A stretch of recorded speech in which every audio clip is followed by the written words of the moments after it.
This is the true story of one family who sold their house, packed up their life, and decided to live nowhere on purpose. What absolute abnormal people would even conceive of something this ridiculous?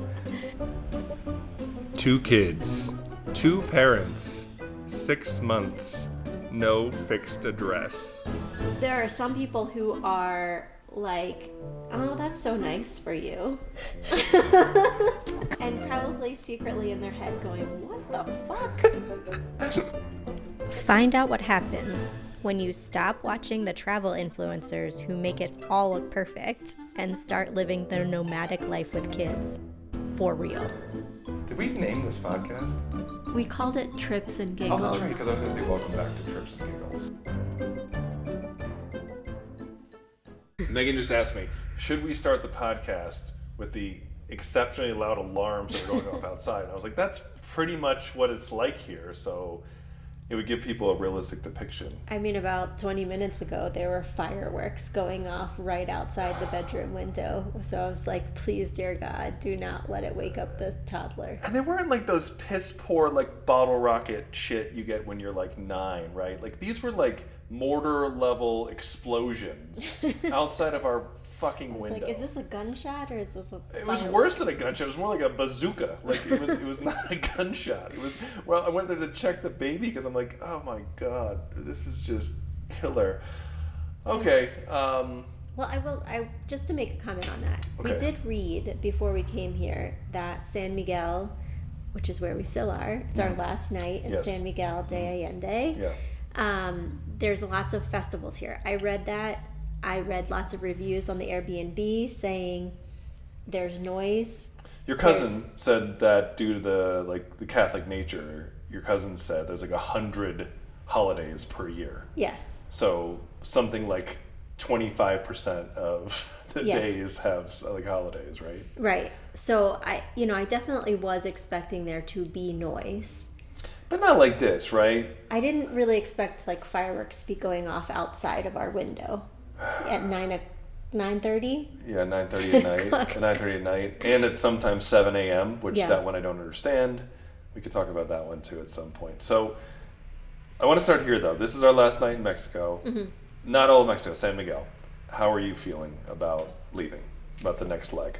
So our kiddo. I hate that word, kiddo, actually. Why did you use kiddo? I don't know. Can you say chitlin?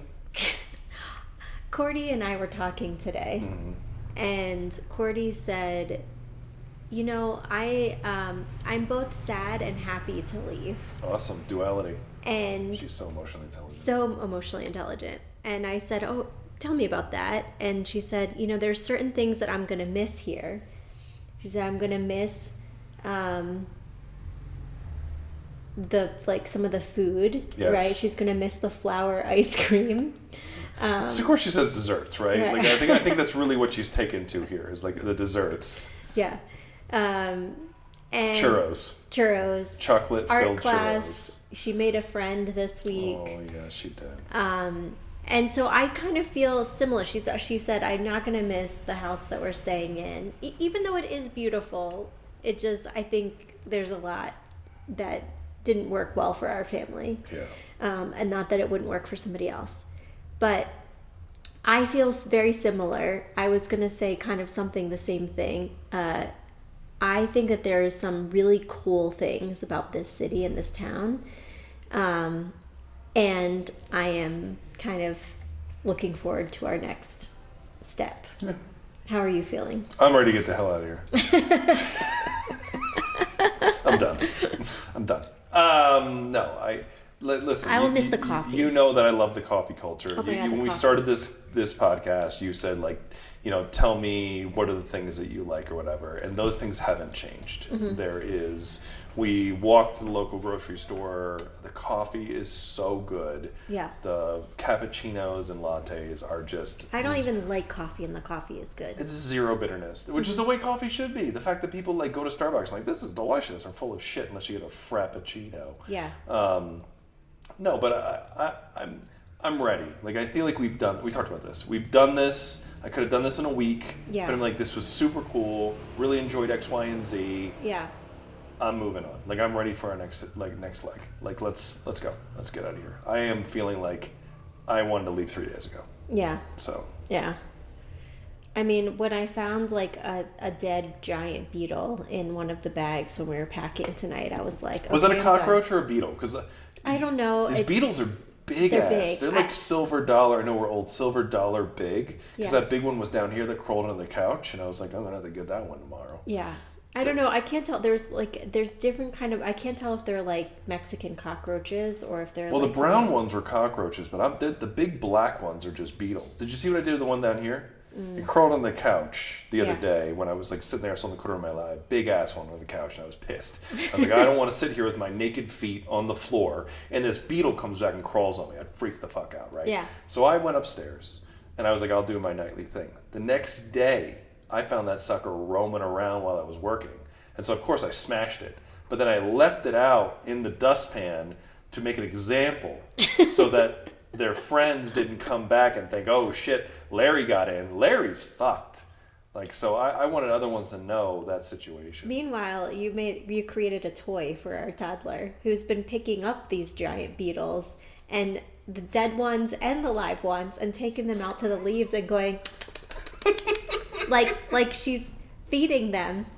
You know, like it's a doll that she's pretending to feed, but they're beetles. Hey, that saves money on toys. I love this. This is great. Why not just keep dead bugs or things around for her to feed? I'm glad that she's not afraid of bugs. That's a win.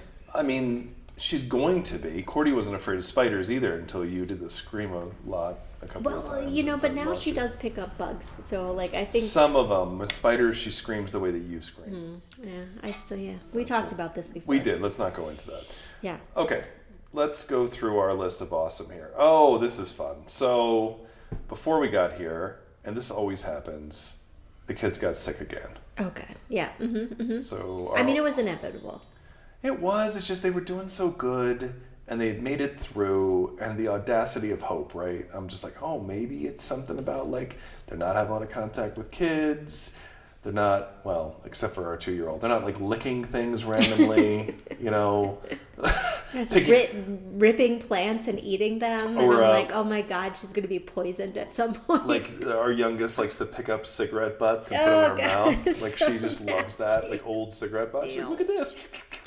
Oh, God. She is something, man. Yeah. It's just wild. So, yeah, our oldest got sick for 3 days, and she was down. But that's not as bad. Like, I think she can handle it. I mean, she whines a little bit, but, like, I think she handles it okay. It's when, like, a 20-month-old gets Here's sick. what happened. The day where Cordy was starting to feel better. Yeah.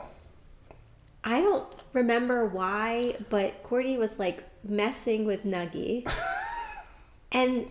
like, licked her face. Yes, yeah. Like I was like, I might even mention this. They had also crossed, like, water bottles or food or something. Like, you know what I mean? Like, you try to stop them from, like, eating the same muffin, and you can't. Or, like, the water bottles Cordy get mixed. takes her, like, ice cream Cordy and always takes her dessert. Like, no matter what happens, like, jacks up her dessert and then just stuffs it in her face. And we're like, she's sick! And then, that's the end of it. Yeah. I forgot about that part. So then, our youngest gets sick, and she gets, like, 104 fever, and she's just a mess. Yeah. And she's crying and she's screaming, and, like, we're trying to work. She wants you. Yeah. She's screaming. We basically sent the nanny home like 3 days. Multiple days. The nanny's so I'm just kinda, like, it doesn't even matter. Well, the nanny's just kind of sitting there with her as she's screaming in the stairwell, as our place just is, as we said before, a total echo chamber. So Yeah. it sounds like she's, like, in our ear. Yes, you might as well just be sitting up there with her. So, which is what we did.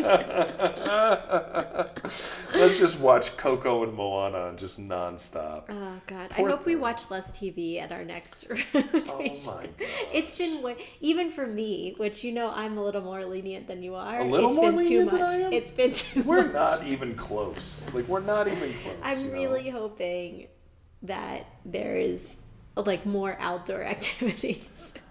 Listen, I've talked to you about this before. I swear to God I'll do it, and I'll let myself. I will be in the moment. I will put my phone away, and I will pull all the electronics, and we'll all sit around and stare at each other.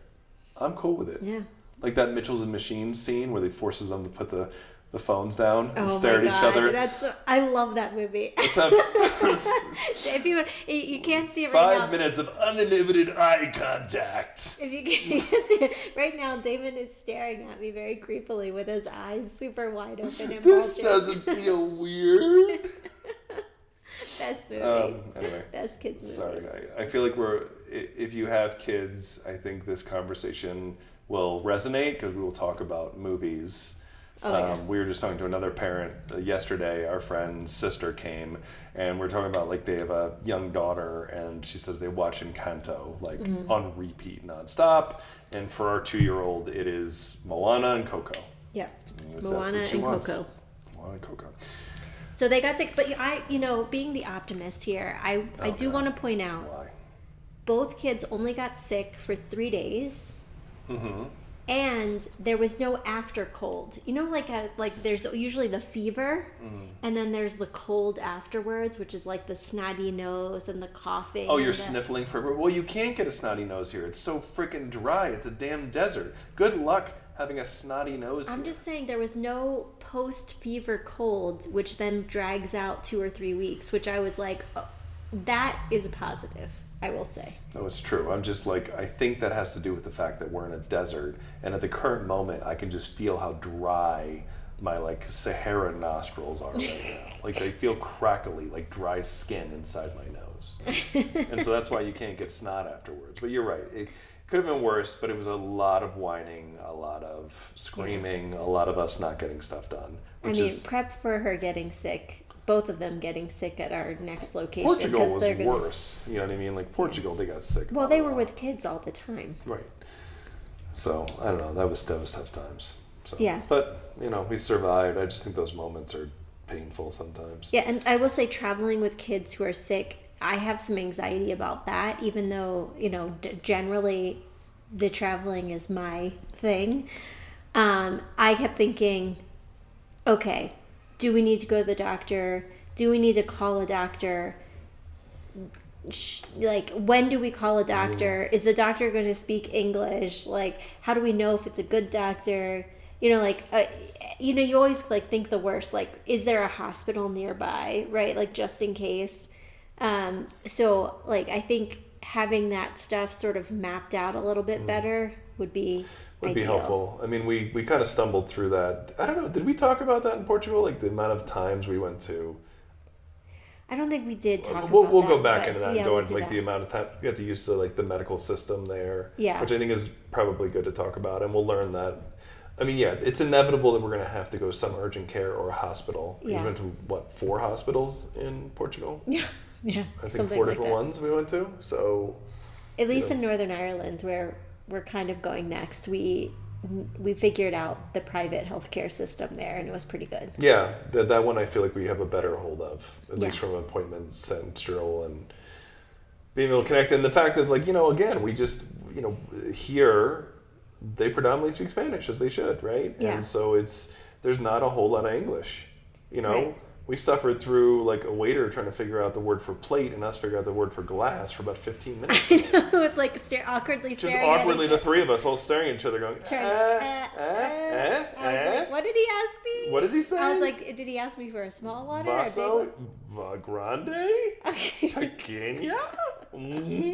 We're just the 3 of us just staring at each other in an awkward moment. Oh my god. Ladies behind us wanted more beer. He's just staring at us. I'm like, this is gonna be awesome. Oh goodness. Very nice. I mean, people are people are very nice. They're very patient with us. They're patient with us as we stumble through Spanish, as we're just terrible at it. So let's do a bunch of food things here, okay? Let's go through a bunch. Okay, I had very intermittent luck with Uber Eats, and we don't use Uber Eats back in the U.S. because the fees are like 40%. They're insane. Yeah. So cost is just nuts. But when we went to Portugal, which we probably talked about, easy. It was amazing. There's no fees. There's no tipping culture. The food was cheap.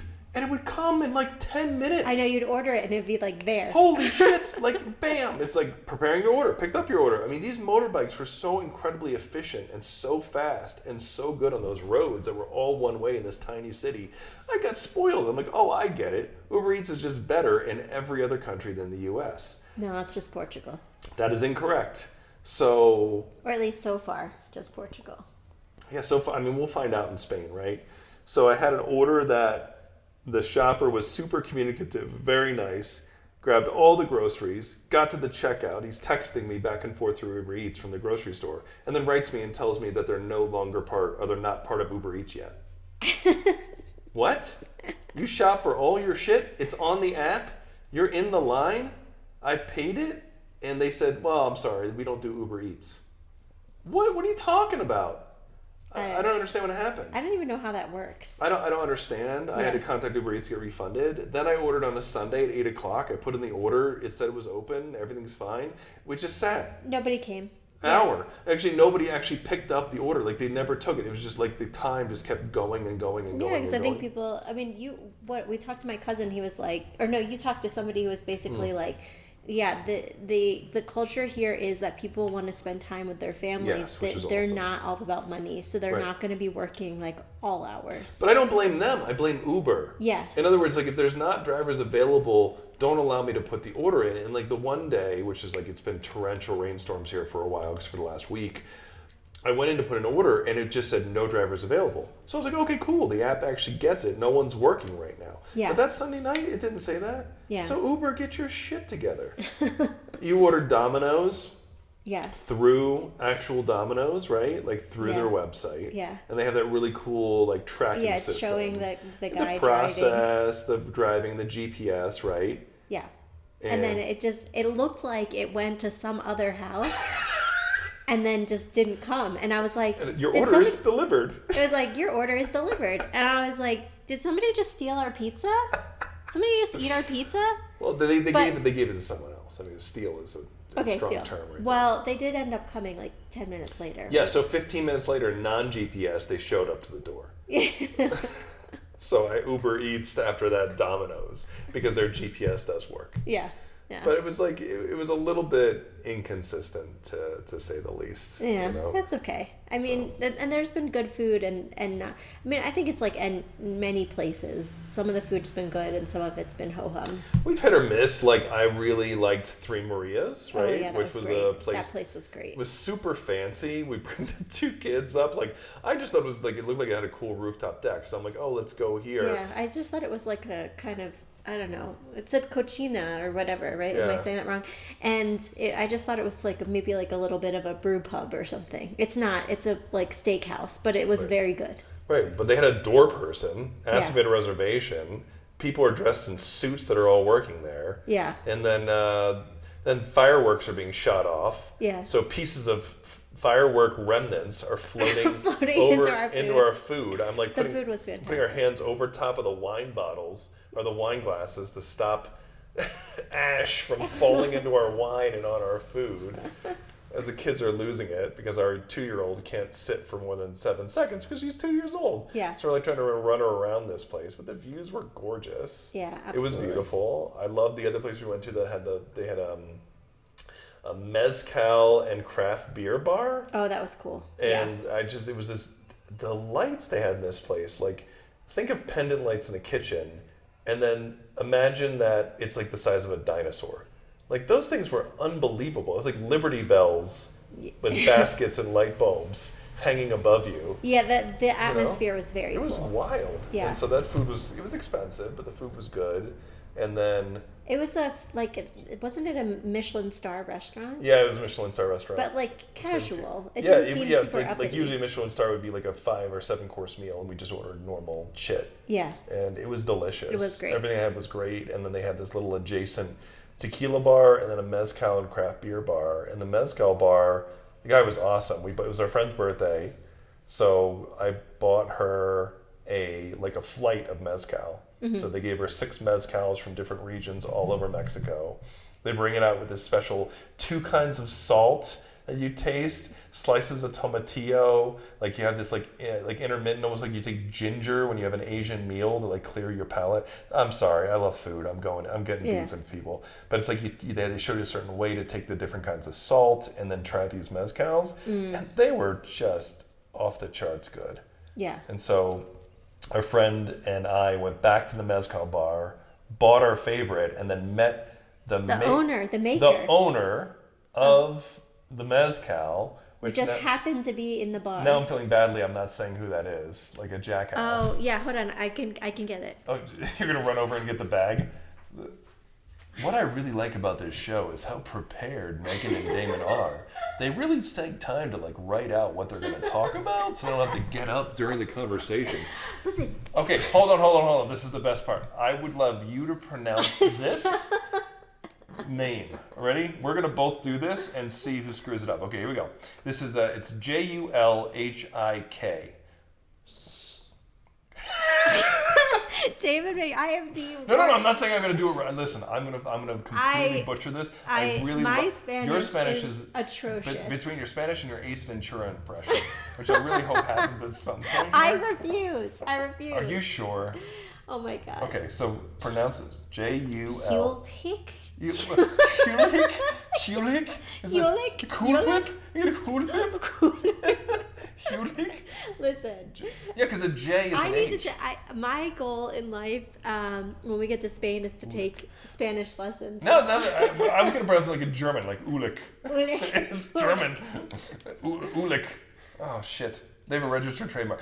Okay, here's the deal, though. So this mezcal is phenomenal. It's delicate. I mean, it was just beautiful. It's the kind of thing where you have, like, if you have a really expensive tequila, you realize, oh, it doesn't burn if you have something really good, right? Yeah. And so we met the guy who makes the shit, who was in the mezcal bar, got pictures and stuff, and we asked him, we're like, okay, how do you make this mezcal? Like, what do you do? Like, do you have some big, farm, or what do you do? No, this dude drives 3 hours one way with donkeys.